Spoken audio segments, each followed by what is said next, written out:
Morning friends, I am Amit from Robolution. तो आज मैं लेके आया हूँ आपके लिए इलेक्ट्रोमैग्नेट का प्रोजेक्ट, जिसमें मैं आपको डिटेल में बताऊंगा कि इलेक्ट्रोमैग्नेट काम कैसे करता है, क्या उसकी प्रॉपर्टीज़ होती है और क्या एडवांटेजेस होते हैं उसके compare to permanent magnet.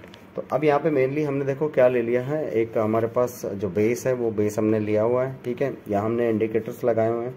Indicator मतलब ये है कि ये मैग्नेटाइज हुआ है या नहीं हुआ। यहाँ हमारे पास एक स्विच है, ये बेल का स्विच है। बेल का स्विच हमने इसलिए यूज़ किया हुआ है क्योंकि ये पुश करने के बाद ऑटोमेटिकली रिटर्न आ जाता है। ओके, अगर हम लोग इसे रेगुलरली ओपन कर देंगे तो ये हीट होना, एडी करंट प्रोड्यूस करेगा और ऑटोमेटिक हीट हो जाएगा। हीट होने के बाद ये वर्क करना बंद कर देगा। तो इसीलिए हमने इसमें बेल वाला स्विच यूज़ किया, जिससे हम लोग इसे यूज़ करके अगेन ऑटोमेटिकली क्लोज हो जाए। ठीक है, तो अब हमारे पास देखो यहाँ पे क्या है, यहाँ पे हमने ट्रांसफार्मर का इलेक्ट्रोमैग्नेट बना दिया है।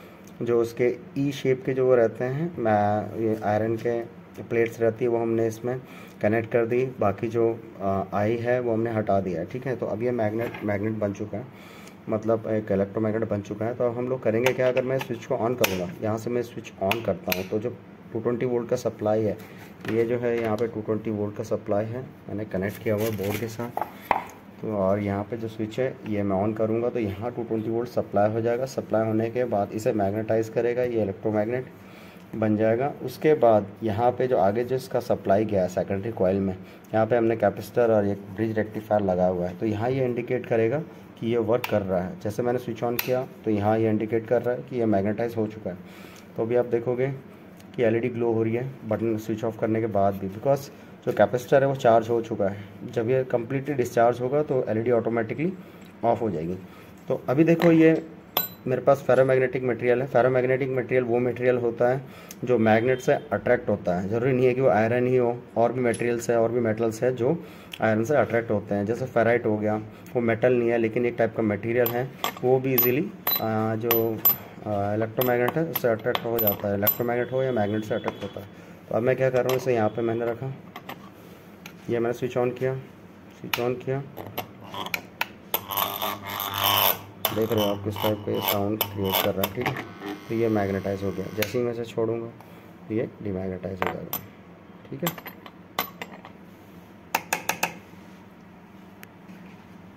तो अभी मैं क्या करूँगा, ये स्विच को ऑन करता हूँ, ये मैग्नेटाइज हो गया। देख रहे हो आप साउंड क्रिएट कर रहा है। स्विच छोड़ता हूँ तो ये डिमैग्नेटाइज हो गया। एक्चुअल में होता क्या है, ये इस टाइप की साउंड इसलिए निकाल रहा है बिकॉज ये एसी करंट में वर्क कर रहा है। और एसी करंट में साइकिल होती है। साइकिल में क्या होता है कि एक बार अप एक साइड डाउन, और बीच में जो गैप आता है उस समय ये जो पावर होती है वो ज़ीरो होती है, वहाँ पे वो डिमैग्नेटाइज होता है। ठीक है, तो जो करंट है फ्लक्चुएटिंग है, वोल्टेज फ्लक्चुएटिंग है, तो उसकी वजह से ये हमिंग जो साउंड है वो क्रिएट कर रहा है। यहाँ पर कनेक्ट किया तो एक बहुत पावरफुल मैग्नेट बन रहा है। ठीक है, अब जो मैंने लास्ट एक्सपेरिमेंट आपको करके दिखाया था उसमें मैं दिखाता हूँ कि ये कैसे यहाँ से जो हमारा सैंड है उससे ये कैसे जो पार्टिकल्स हैं आयरन के वो अलग करता है। अभी आप देखोगे यहाँ पे मैंने सैंड रखी। ठीक है, सैंड मैंने रखी। अब मैं ये ऑन करूँगा स्विच ऑन करने के बाद जब मैं हटाता हूँ इसे,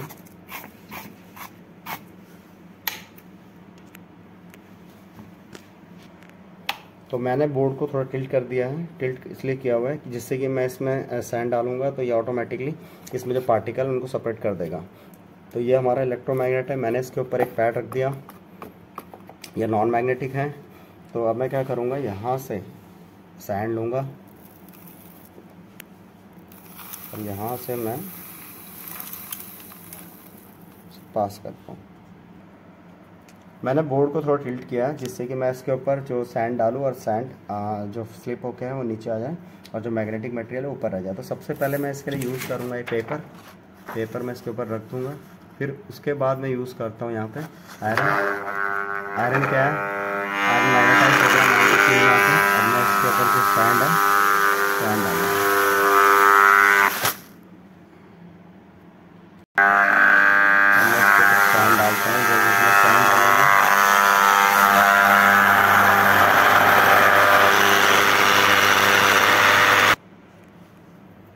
तो अभी देखोगे आप कि ये है आयरन। मैं जैसे इसके आगे रखता हूँ ये मैग्नेटाइज हो गया। ठीक है, जैसे ही मैं बटन रिलीज़ करूँगा उसी टाइम ये डिमैग्नेटाइज हो जाएगा। तो इलेक्ट्रोमैग्नेट को हम लोग कंट्रोल कर सकते हैं, अपनी रिक्वायरमेंट के अकॉर्डिंग हम लोग इसे मैग्नेटाइज और डिमैग्नेटाइज कर सकते हैं। अब आप देखोगे ये जैसे ही मैंने स्विच ऑन किया तो मैग्नेटाइज हो गया, जैसे ही मैं स्विच ऑफ करूँगा ये डिमैग्नेटाइज हो जाएगा। अगेन स्विच ऑन करूँगा तो मैग्नेटाइज हो गया, ये इसने से अट्रैक्ट कर लिया है। जैसे ही मैं स्विच ऑफ करूँगा तो ये डिमैग्नेटाइज हो जाएगा। तो फेरोमैग्नेटिक मटेरियल जो ऐसा मटेरियल होता है जो कि इजीली मैग्नेटाइज हो जाता है और मैग्नेटिक फील्ड में आके खुद एक पावरफुल मैग्नेट की तरह एक्ट करता है। तो इस टाइप के जो मैग्नेट्स होते हैं, जितनी भी आपकी मोटर्स होती है, टॉय मोटर्स होती है, बड़ी बड़ी जो मोटर्स होती है ट्रेन में यूज़ होती है, कार्स में यूज़ हो रही है, वो सब इलेक्ट्रोमैग्नेट पे ही बेस्ड है। जो परमानेंट मैग्नेट होता है उसकी एफिशिएंसी कुछ टाइम बाद कम हो जाती है, बिकॉज वो मैग्नेटिक प्रॉपर्टी अपनी लूज़ करता जाता है।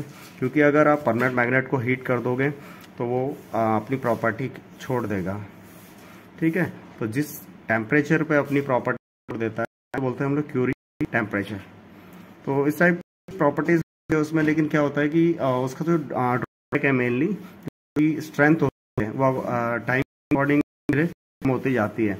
तो कंपेयर टू इलेक्ट्रोमैग्नेट जो मैग्नेट वीक है, इसीलिए जो पावरफुल मोटर्स होती है उनमें इलेक्ट्रोमैग्नेट होता है। तो इसके बहुत सारे जो यूज है वो यूज है हमारे इलेक्ट्रोमैग्नेट के।